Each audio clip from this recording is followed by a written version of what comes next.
Hi, welcome to my organizational chart that I put together for my school, and I included my school district because decisions made there affect our school. I teach at Salina Central High School, and so I have Salina Central and USD 305, which is our district. It starts at the top with our school board. Everything ultimately comes from them, and they make the decisions that really drive our policy, so they're at the top.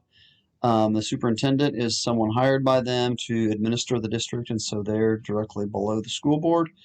The principal is obviously the lead person at our school who's making decisions, and our principal has two assistant principals under him. The three of them essentially are an authority at the school, with department heads being directly below them. We do have departments at our school, and they don't really necessarily align that well with what you do. For example, I'm a journalism teacher and I'm in the business department for some reason.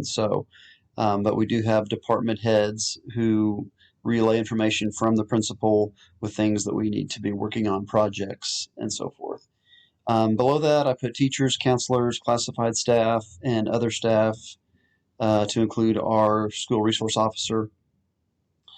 All of us essentially are the same in the hierarchy. There's nobody above or below anybody else, so I put them all level.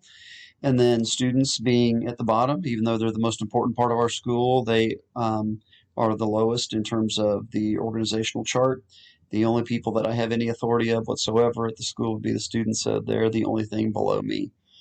I chose the functional organization structure. I thought it most closely fit what we have. You can see there it says that type of structure groups employees by specialty, skill, or related roles, and is based on levels of hierarchy that include different departments under the direction of designated leaders. And on the other side, I said that functional organizational structure best characterizes what our school system uses because it groups employees based on what they do. So to me, that best explains what our structure looks like. That's what I have there. Thanks for watching my video, and I look forward to seeing what you have. If you're watching on Saturday, have a great day and a great weekend.